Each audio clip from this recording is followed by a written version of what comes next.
क्या प्रेग्नेंट हो? कॉन्ग्रेचुलेशंस। तो आज मैं आपको बताने जा रही हूँ कि आपके टमी में गर्ल है या बॉय है। मेरे साथ तो ये हुआ था कि मैंने ओटी में ही डॉक्टर को बोल दिया था कि मेरा बॉय होने वाला है। Doctor soft and this mamma wrong. तो अगर आपको भी जानना है कि आपकी टमी में गर्ल है या बॉय है तो आइए मेरे वीडियो को लास्ट तक जरूर देखना। Hello everyone, welcome and welcome back to my channel. तो आप सबको मेरे ब्लॉग में स्वागत है। तो आज मैं इस ब्लॉग में बात करने जा रही हूँ कि बेबी बॉय के सिम्टम्स क्या होते हैं और बेबी गर्ल्स के सिम्टम्स क्या होते हैं। तो हुआ कुछ ऐसा था कि मेरे दो बच्चे, एक बेबी गर्ल है और एक दूसरा जो है वो बेबी बॉय है। बेबी गर्ल मेरे 2016 में हुई थी एंड बेबी बॉय जो हुआ था 2022 में हुआ था। तो मैं जैसे ही अपने ओटी में गई और जब वो एनेस्थीसिया देने के बाद भी पेन होता है जब वो बेबी को निकालते हैं, तो मुझे डॉक्टर ने बोला कि मैम थोड़ा वेट करो कि आपको अच्छा चीज़ मिलने वाला है, ये बताओ आपको क्या होने वाला है। मैं ठहरी और मैंने बोल दिया कि मुझे बेबी बॉय होने वाला है। डॉक्टर साहब के पहले आपने कभी चेक कराया था? बिल्कुल नहीं। तो आइए हम जानते हैं कि मुझे कैसे पता चला था कि मैंने जो सेकेंड प्रेगनेंसी कंसीव किया है उसमें बेबी बॉय है। तो मुझे प्रेगनेंसी के पहले ही पता चल गया था क्योंकि मुझे ना काफ़ी हेडेक हो रहा था और चक्कर से आ रहे थे। जब भी मैं सो रही थी ना तो मुझे चक्कर जैसे और हेडेक हो रहा था। तो कंसीव करने के पहले ही मैंने उस समय प्रेगनेंसी चेक नहीं किया था। तो मैंने ये सिम्टम्स देखा तो चेक किया तो मुझे पता चला कि आई एम प्रेग्नेंट। तो मैंने जब बेबी बॉय कंसीव किया था तब मुझे ये प्रॉब्लम था कि मुझे काफ़ी हेडेक रहता था। वही जब मैंने बेबी गर्ल कंसीव किया था तो मुझे बहुत ही सुस्ती रहती थी और मैं अक्सर सोई रहती थी। तो मेरा पहला डिफरेंस ये हुआ कि बेबी बॉय में मुझे हेडेक था और बेबी गर्ल में मुझे काफ़ी सुस्ती हुआ करता था और मैं सोई रहती थी।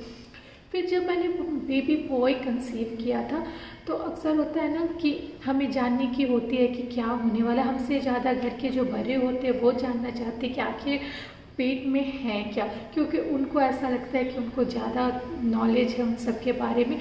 तो उन लोगों ने काफ़ी मेरा चेक किया, मुझे खड़े होके चेक करते थे कि देखते हैं कैसा। तो ये या जब मैंने बेबी बॉय कंसीव किया था तो मैंने लो था और जब बेबी गर्ल होती है तो वो हाई कंसीव करते हैं। इसका मतलब ये हुआ कि जो आपका टमी है ना वो नीचे की तरफ रहता है। जब मैंने बेबी बॉय कंसीव किया था तो वो नीचे की तरफ था और जब मैंने बेबी गर्ल कंसीव किया था तो मेरे जो पेट थे ना वो ऊपर के साइड थे। तो इसी को बोलते हैं लो कंसीव करना और हाई करना। मुझे ऐसी कोई फूड क्रेविंग नहीं थी कि मुझे कुछ भी खाना है। हाँ, मैं सब कुछ खा लेती थी, तीखा भी खाती थी, मीठा भी करती थी। मैंने जब बेबी बॉय कंसीव किया था तो मैंने कर्ड वगैरह ज़्यादा लिया था, वो मेरा क्रेविंग था। ऐसा नहीं था तीखा और तीखा वाला, मेरे साथ ऐसा कुछ भी नहीं था। और जब मैंने बेबी बॉय कंसीव किया था तो मेरे जो हेयर थे ना वो काफ़ी अच्छे हो गए थे, उसके ग्रोथ बहुत अच्छे थे, मतलब बहुत अच्छा मेरा हेयर हो गया था। और जो मेरे नोज़ है ना वो मेरे नोज़ थोड़े फैले टाइप के लग गए थे, मतलब ऐसे ब्रॉड नोज वाले जो होते हैं ना वैसे फैला फैला लग रहा था। तो ये भी मेरे में कुछ चेंजेस आए थे और यही मेरे हेयर भी बहुत अच्छे हो गए थे। फिर जब मैंने बेबी बॉय कंसीव किया था तो उसको कहते हैं ना कि अगर आपके पेट में बेबी बॉय होता है ना तो आप थोड़ा ये चलते हो ना तो आप अपने फिंगर्स पे चलते हो, आप थोड़ा पैर उठा के चलते हो। भाई गर्ल होते हैं ना तो नॉर्मल ऐसा मेरे सिम्टम्स थे। तो मुझे किसी ने बोला था कि ये बेबी बॉय के सिम्टम्स है। फिर जो बात आती है मेरे जो नाभि से लेके ऊपर तक जो लाइन होते हैं वो मेरे बेबी बॉय के समय नीचे से बहुत ऊपर तक वो भी ब्लैक कलर में काफ़ी डार्क था।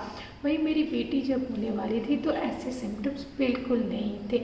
जब मेरे बेबी बॉय होने वाला था तो मैं काफ़ी एक्टिव रहती थी, मुझे कोई बीमारी कुछ भी नहीं था। भाई जब बेबी गर्ल थी तो मुझे काफ़ी सुस्ती होती। जब मैंने बेबी बॉय कंसीव किया था तो उसका हार्ट रेट जो था ना वो लो, मतलब कम था, बिलो था 140 से। वही जब मैंने बेबी गर्ल कंसीव किया था तो उसका मोर देन 140 था। और वही जब आप एनएसटी चेकअप के लिए जाते हो ना तो उससे भी आपको पता चल जाता है। जब गर्ल्स अगर आपने गर्ल को कंसीव किया है ना तो जब मैं बेबी गर्ल कंसीव की थी और एनएसटी चेकअप के लिए जाती थी ना तो वो जब एनएसटी चेकअप के लिए मशीन लगाते हैं ना आपके टमी पे तो घर घर घर घर घर घर ऐसा आवाज़ आता है। वही जब आप देखो कि जब बेबी बॉय आपने कंसीव किया रहता है तो आप देखना वो बहुत नॉर्मल चलता है, ऐसे मतलब थोड़ा धीरे धीरे धीरे चलता है। तो इससे आपको ये पता चल जाएगा कि आपने कंसीव बेबी गर्ल किया या बेबी बॉय किया है। मेरे अकॉर्डिंग यही था जब मैं प्रेग्नेंट थी, तो जब मेरी बेटी होने वाली थी ना, तो ऐसे मतलब ये वाला जो साउंड एनेस्टी के समय आता है ना, वो आता था। और जब मेरी बेबी बॉय कंसीव किया था तो वो बहुत नॉर्मल धीरे धीरे मतलब चलता था। और बात आती है बेबी के मूवमेंट में, तो जो बेबी गर्ल्स होते हैं ना वो काफ़ी घूमते हैं पेट में। मेरे ऐसा ही था कि मेरी बेबी गर्ल जब मैंने कंसीव किया था तो वो बहुत चलती थी पेट में। वही मेरा बेबी बॉय जो था वो बहुत धीरे धीरे कम चलता था, ज़्यादा उसके मूवमेंट नहीं होते कि बहुत चलते।